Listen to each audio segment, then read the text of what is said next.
Ashamaa harka fuunee hordoftoota fi kabajamtoota siifasiifantuu jalatti argamtan hundumti keessanuu jirtu ani jira galata waaqayyoo baga jiraattanii baga yeroo kanatti naaf eeggamtanii isiniin jedha.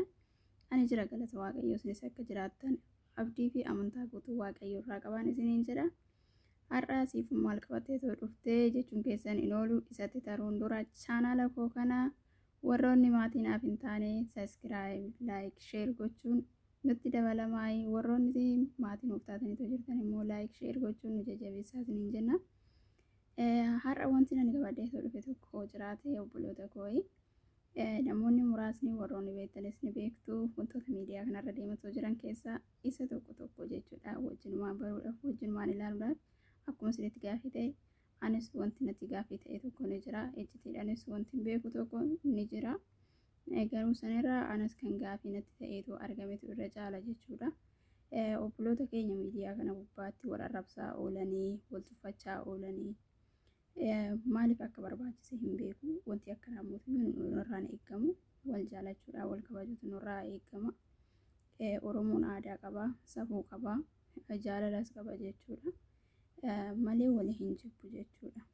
Nuti garuu jaalanneetuma jibba labsina ta'ee yookaan immoo rakkoo itti jibba labsinu tokko nu jidduu gale ta'e kana rabbumatu beeka isiniin jedha.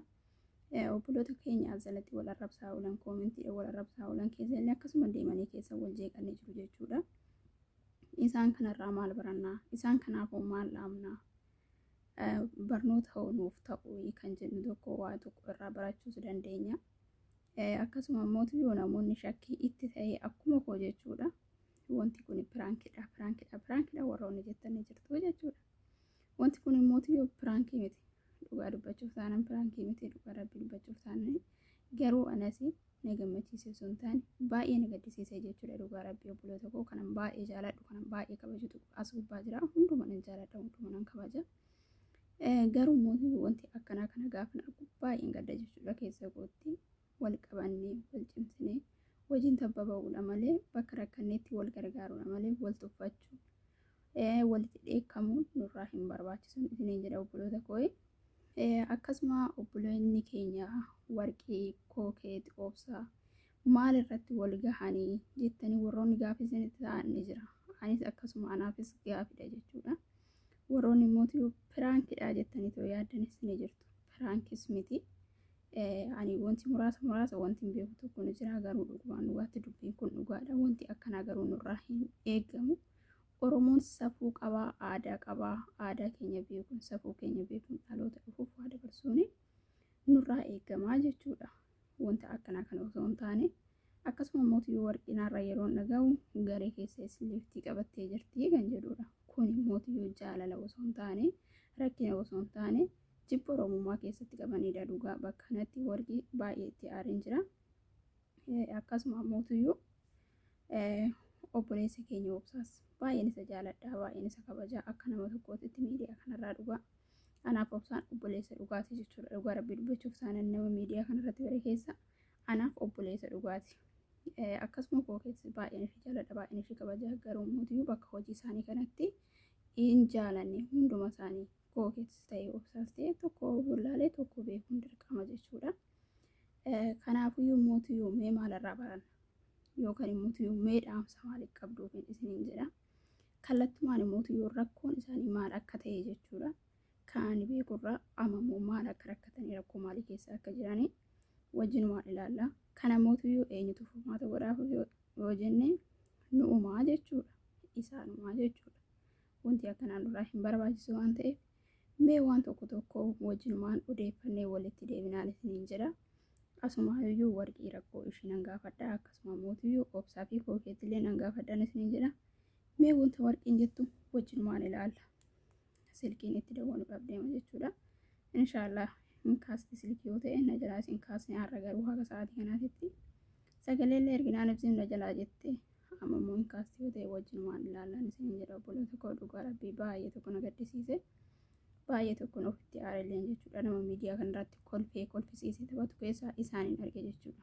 Garuu mootiyyuu wanta irraan eeggamnee fi wanta hin barbaachisne wanti isaan raawwatan kun jechuudha. Kanaafuu mee Amma immoo kanaafuyyuu warqii itti daballee waan ishiin jettu wajjin ilaalla. Obboloota koo dhugaa rabbii dubbachuuf taana wanti kun piraankii miti garuu ani dhaamsinan isiniif qabu. Obboloonni koo fakkaattuun akkana jaalattanii kaatanii jaalala labsitanii jibba hin labsina. Hundumti keenya walaa jaalannu tokkoon keenya. Oromummaa keenyatti walitti nu fide, hojii keenyatti walitti nu fide. Biyyaan tokkoo miti, bifaan tokkoo miti. Oromummaa keenya malee wanti biraa oromummaadhaan garuu wanti kamuu gargar nu baasuu hin danda'u. Nuti tokkodha jechuudha. Baay'ee isinitti baay'isuus ni jira obboloota koo dhugaa baay'ee keessan koo nagaddeetoo jira. Kanaafuu mee kallattiimaa wanta warqeen jettu mee wajjin ilaalla. Itti aansuudhaan kan obsaatis ilaalla. Itti aansuudhaas kan kookeettis ilaalla. Hundumti keenya iyyuu wal bira dhaabbachuudha malee, wal gargaaruudha malee, wal gorsuudha wajjin kolfinee taphachuudha malee hagamuu addunyaa kanarra hin jiraannu, hagamuu lafa kanarra hin jiraannu dhugaa rabbii hundumti keenya jechuudha. Kanaaf wanti akkanaa nurraa hin barbaachisu isin jira obboloota koo mee kallattumaa warqiitti dawwalla.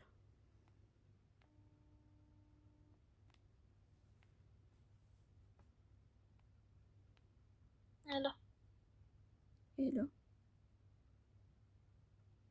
Oye, Maamisoo raftee jirtamu? lakkiirrafne siifu. Maarree silkii nama jalaan kaastu sagaleellee si erginaan dhaggeeffattee sim jette. Ijoollee biraa kiroomirran ture beektan agarre.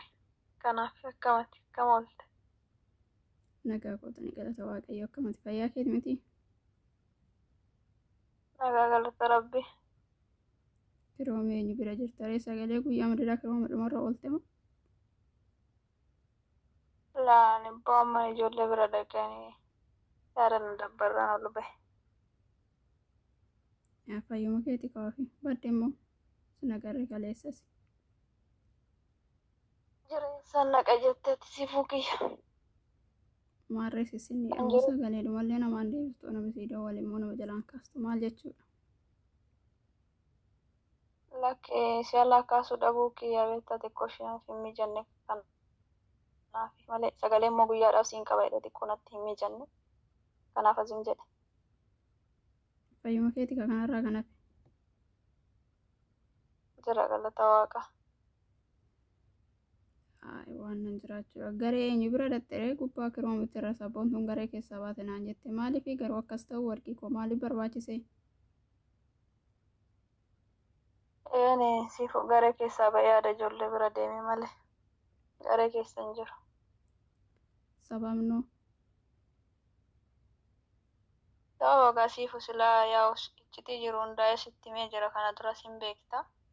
Amma immoo garee keessatti beektaa baay'ee isaa jeeqamaan jira waan ta'eef sababa garee kana keessatti jechuudha waan hedduu ta'aa jira. Kanaaf immoo ofitti goreetoo yoo namarraas fagaadhee jiraadhe naa wayya. Kanaaf hin keessaa ba'e garee keessaa jechuudha malee sabboontu nama nagootetii miti. Dhugaanis sabboontuun guyyaa boocha natti himtee yaa'u ijoollee baay'een ijoolleen ani baay'ee jaalladhu ijoollee ni kabaju. Irraa caalaan isaanii miidhaan irratti geessisu kan immoo tuyyuu akka gareen kun diiggatu faana bira dhaabbatanii na jajjabeessu jedhee tanan yaadatu ture garuu isaan garee keessaa liftii qabatanii yoo na sagaleeyyuu qabuuf tuffii kiyya ta'een beeku sagalee naa deebisuu diduu. Duran akka obboleewwanitti salaaduu jettee ani immoo tuyyuu dhugaanii kanallee sirraan eenne. Yaa'u tokkoffaa dhugaa dubbachuuf taananii kiroobii kana keessattis ta'ee yuutuubii gubbaattis ta'ee kan ijoollee wajjin kolfee taphatu isinin arge. Yaa waan jiru mootiyyuu hundumaayyuu natti himte ani dhiisisiin jedheetin hin jira kana mootiyyuu dhaga'uun qabaattu kaa warqii koo namaaf hin jiraattu bakka wanti ta'e kamuyyuu ta'e hin taataanan hin ta'u taanan mootiyyuu dhiisudha. Laali siifuuti ani hundumaayyuu koo dhiisii ergaatinaan jetteerree dhiiseen jira jechuudha. Viidiyoon eeggadda hojjedhe sanillee dogoggoraan hin hojjedhe maaliif namni itti dhagahama gaafa itti dhagahame immoo dubbachuun isaa dirqama sii galee. Naa dhiisi gaafa naan jettee na gorsitutti akka obboleetti tokkotti sirraa fudhadheen callise jechuudha. Haa ta'u malee viidiyoon sunillee kana dura beektaaniif oobsan jechuudha. Feesbuuk irratti waan addaa baxxassaa turre suura keenya baxxassaa turre anillee akkasuma jechuudha ofitti goree bakka abdiidhani jechuudha. Maaliif nama tokko erga jaalatteetti jechuudha amanteet itti adeemtaa jechuudha. Haga suura isaa baxxassu dura siin ga'e innillee akkasuma jechuudha. Kana keessatti guyyaa muraasa kana keessatti waan nu muddate tokko hin beeku, iccitii jiru tokko hin beeku. Deebisee immoo kookeetis taanan jechuudha. naman baay'ee jaaladhu, naman baay'ee ishii kabajudha jechuudha. Iccitii koo tokko lamaan jechuudha. Odoon kana hin jedhin, otoon irraa hin hambisiin akkasitti itti himee jira jechuudha. Kana otoo beektu oduu sirriitti keessa koo beektu keessa darbee waan inni hin jedhiniin hin jiru jechuudha. Waa'eedhuma obsa fi kiyyayyuu ilaalchisee sirriitti haala jireenya kootii, waa'ee sababa maatii kiyyaatillee jechuudha. Sababa obsatii jecha jechuudha biraazarii kiyyaa wal loleen ture jechuudha kana dura. Haa ta'uti malee immoo jaalalli ni mo'ata malee hin kuffisu waan ta'eef ani jaalalaan mo'achuun qaba kan jedhu tokko eegan itti seene jedhee maatii kiyyaa sanillee dhageeffachuu dadhabee jechuudha. Isa sanillee gaafan jedhuuni kookeetiin na jajjabeessaa turte jechuudha. Akkanan waan hundaayyuu akkanan obsarraa fagaanne jechuudha. Har'a garuu na jala garagalteetoo ishii obsaa jaalatte. Haa jaalattu ani garan jaalalaa ammas obsaadhaaf qabu bakkasuma jira nan jaaladha nan kabajaa. Haa ta'u garuu kanarratti raawwachuusaa anaaf gadda tokko jechuudha. Osoo bakka kiyya kana buuteetillee sitti hin dhaga'ama. Sigalee kanaaf har'a immoo jechuudha eega ta'een boodatti achi jalatti dhufanii na arrabsuun hin barbaachisa hin barbaachisu. Baay'ee tokko guyyaa irraa jechuudha na arrabsaa turte. Eengaddaan viidiyoon dalagee sana ol baasee iccitii koo himachuu fedheetii miti. Garuu na dirqamsiise. Karaa keessatti itti dubbachuu hin dandeenye. Bilookiin ta'ee jira. Bilookii jala waan hin jiruuf jecha achirra ba'ee akka uummanni kun narraa dhorkaniif barbaade namni itti dhiyaatu akka narraa dhowwaniif argitee jirta. Sababa kiyyaatiif jecha sin arrabsine si arrabsitee jirti. Uummanni immoo namaaf hin hubatu. Hundinuu piraankiidha jedhe. Akkamiin jedhame ani immoo kanarra garee kana keessaa ba'uu filadhe jechuudha. Maaliifin gareedhuma kana keessaa dhaqanii raawwataniiti hin jirti mucayyoon ollaa keenya kumee ni beekta yoo ta'e jechuudha. Kumeedhaan kana warqii maraattee jirti. Akkamitti akkana ta'e jedhaniini ishiitti himan jechuudha. Ishiin immoo dabarsitee eenyutti himte biyyatti dabarsitee biraazarii kiyyaan waan akkanaa dalagdii jette. Deebisee immoo ani suura isaaniitillee baxxanseen ture kan kootillee gadda godheen yuutuubii kee jalatti baxxanseen ture. Baxxanfama sana immoo biraazariin yeroo hunda yuutuubii jalatti na hordofa waan ta'eef argee jira. Isa saniifillee baay'ee tokko natti eeggame jechuudha. Kanaafuu garee kanaa miti yuutuubii irraa fagaachuutti hin jira. Warqiti asirratti wanni ani sitti himu tokko dhugaa rabbi ani kookeetii gara kootiin baay'ee taareen jira. Dhugaa kookeetan yeroo ishiin qalladdee yeroo ishiin taphattee jettu dhugaa baay'een jaaladhaan si caala kookeetan ajaa'ibadhaan ture dhugaa rabbi. Yuutuubii jala dhaqee koomentii ishii hin argu taanan dhugaa keessi koo baqa qirqirneedha. Garuu wani dheengadda gisuma ol fuutee ishiin obsaa possottu dhugaa rabbi ani dhugaa hin seene. Obsaa possottee dhuftee gara misinjariitiin keessan ani mootiyyuu footoo sana yaa'u yuutuubii irratti illee isa maxxansillee argine keessan ergee ta'e ani obsaanis nama akkasii jedhee tooyyaanne. Kanaaf mootiyyuu warqiitii yaa'u kaniif mootiyyuu yaa'u. Waaqayyo siif hin irra keetii miti yoo jedhe kan keetii miti. Garuu mootiyyuu waaqayyo siif irra taanan abada waan barbaadde godhi turis buleesi. Obsaan kan keetta. Immoo kan keetii miti jedhee taanani kookeetii miti. Kookeetii gooshi bakkitti nama gaddisiisu garuu hiriyaa ta'anii iccitii walitti matanii wal jala garagaranii kana godhudha malee kookeetii miti kanuma nama biraa ta'a jechuudha. Waaqayyo siif irra taanan kanuma keeti. Kanaaf immoo aartii wanti garagaraa dhagahamuu hin qabaatu jechuudha. Hireen qooda rabbiiti garuu ani sababa obsatiif jecha jechuudha nama meeqanii walitti bu'e jechuudha. Nama amantiin kee waliif fakkaanneen akkamitti jaalatte jedhanii gaafa isaan natti dubbatan ani koo obsaan caalchifadhe jechuudha. Hunda caala obsaa caalchifadheen ture jechuudha. Garuu immoo obsaan geemii irratti taphate haa taphatu garuu immoo inni taphate inni dhiira. Kookeetii immoo maaf narratti taphatte kan jedhu tokko jechuudha. Baay'ee na gaddisiin ittiin gaddasii waan jedhu sin qabu. Fagaadhee jiraachuu wayya hundumaa yoo akka iccitiitti qabadhe siif waan sitti hime malee nama tokkotti iyyuu himuun barbaadu iccitii kootu nagee jira yeroo baay'ee beektaa iccitii kiyya namatti dabarsee hime namni immoo deebi'eetoo garagalee na nyaata boolla qotee na awwaalaa jira jechuudha. Hundinuu akkasuma. Warqitii dhugaa rabbii ani obsaadhaaf illee dawwalaa kaasa'ee tanan ture jechuudha. Bilookii na guutee nan aaree kookeetii mootiyyuu wanta baay'ee natti himtee naan jedhani yaa iccitii garagaraatti himachuu dandeessa haa kookeetiitti hin beeku ani silaa hiriyaa yeroo har'aatis sitti kokkolfaa fuulduraan boolla siif qotaa garuu boolla siif qotuu ofiitti baduu danda'a. Dhugaa akka obsaan natti himte illee baay'ee na gaddisiisee kookeetii nama akkanatti jedheetu ishii yaanne. Tarii hundumaafuyyuu akkuma obsaa kana jechuudha. Otoo na wajjin hin haasa'u, otoo na wajjin taphatu, otoo na wajjin kolfu baay'ee tokko jechuudha. Daqiiqa fillee jechuudha ni obsadaa fi iddoo guddaan qaba. Daqiiqa fillee isarraa fagaachuu nama hin feenidha jechuudha. Garuu gaafa inni akkas jalqabuma duraayyuu gaafa san argitee jirta. Sababa aariitiin jechuudha. Lafarree dhee waan an ta'e luka koo duras argitee jirta miti caccabee jira. Kun hundinuu gaafa sana ani iddoo guddaa waan isaaf qabu. Akkasumaan jedhu gara biyyoofsaaf isa footoo kaastee natti ergitee biloogii na goote. Ani mootiyyuu gaafa san kan piroofaayilii koo keet godhadhee fi piraankii goona jedhee tanan malee ani kan ishee lafa dhoofte itti gammadee tananii kan natti footoo kaastee natti ergitee kaatee biloogii na gootu. Kallattii hatta silkii arabarraa fudhadhee tanneen silkii ofii kiyyaa silkii keen alaa gubateera. Dawwalaan himna alaa kaastee sagalee kee dhageenya narratti gaccofte. Dhugaa rabbii boo'ee natti mate jechuudha gaafa san.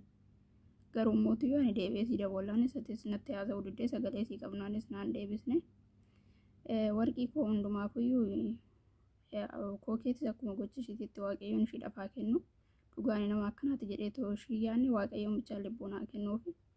Dhugaani obsaanis iddoo guddaa siif qaba jechuudha. Akka dheengaddanaan jedhetti dhugaa rabbii waanuma godhu dhabeeti malee ati amma isas bilookii jala baasiti waanuma jiru hundumaayyuu wajjin naasaati. Namni immoo yaadan malee kan inni godha saradda'uuni.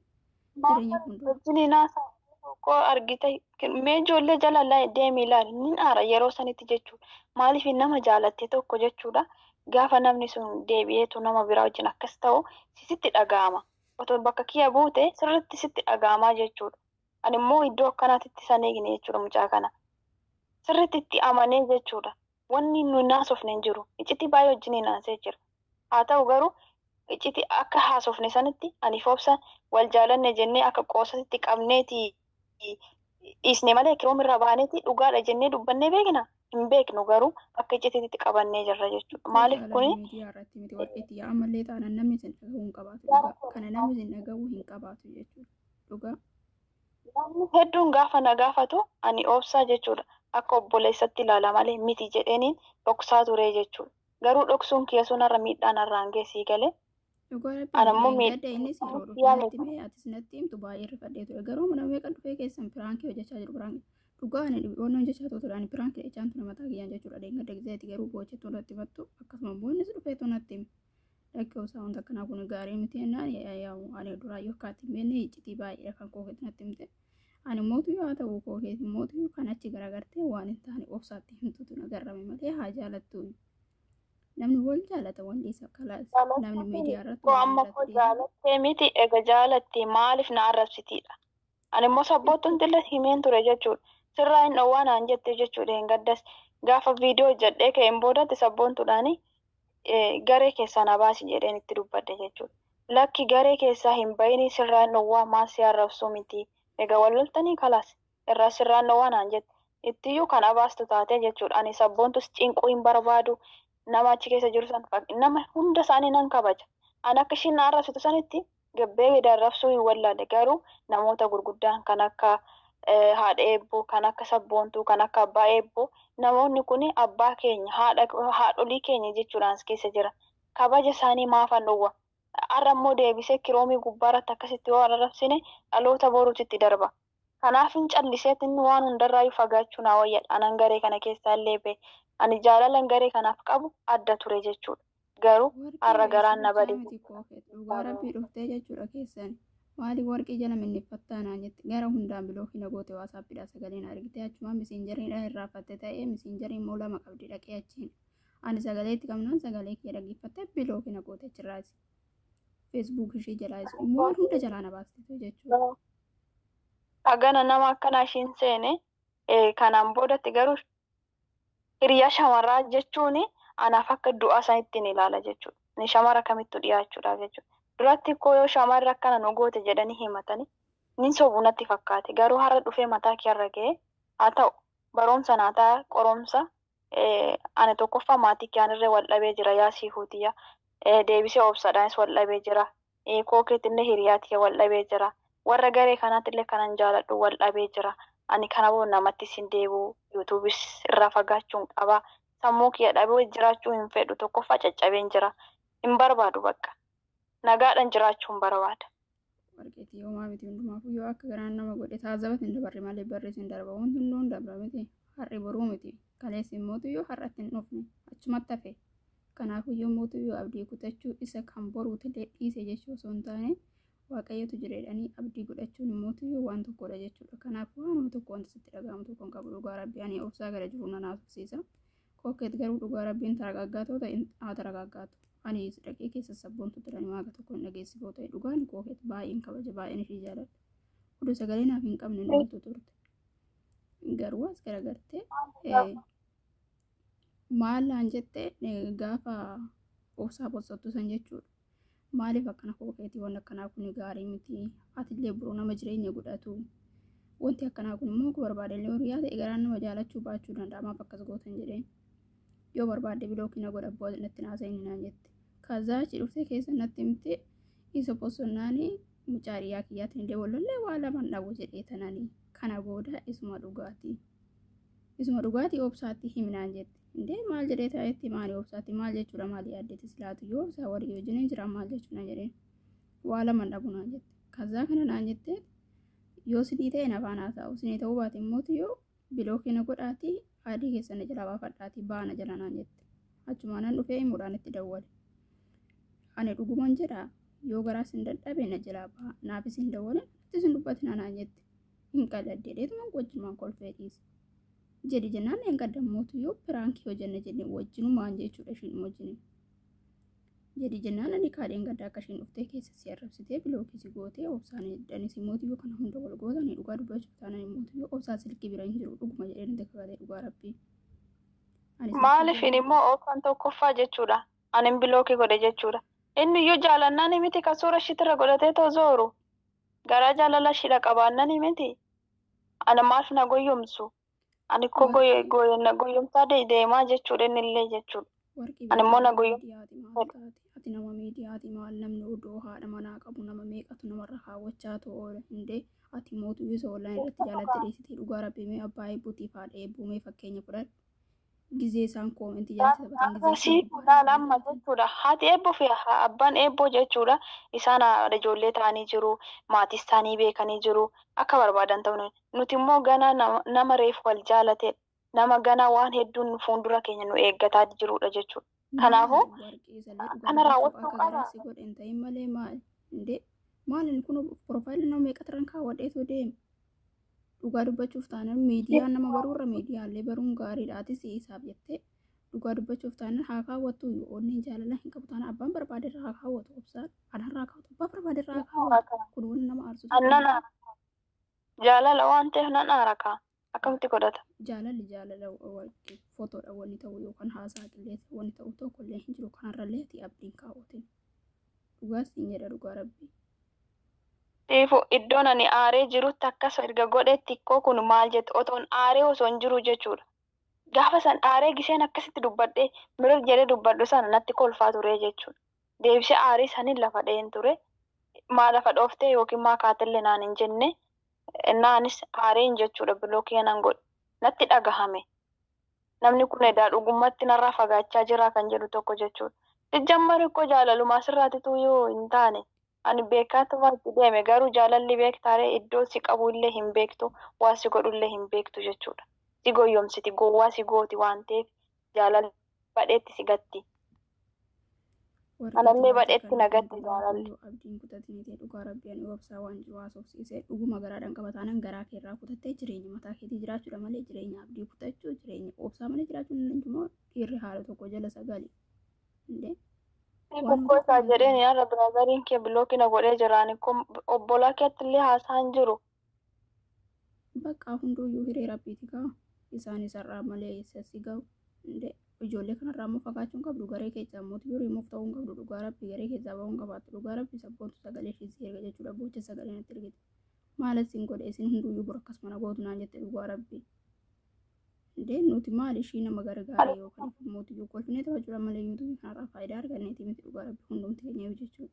Kanaaf garee keessaa bahuun nama jalaa dhiyeessuun kophaatti cinqamu dhugaa wanta meeqaa asirratti booraa oolla wanta meeqaa asirratti irraanfachaa oolla wanta meeqaa asirraa barachaa ta'u oolla.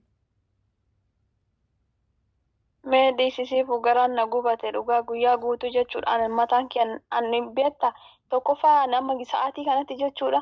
Ishii ija isaaniitu yoo arguun hoggaan arge bakka akka tokko na godha. Garuu waan obsa qabuuf jechuudha waan hundaa kanan callisee irra darbuuf.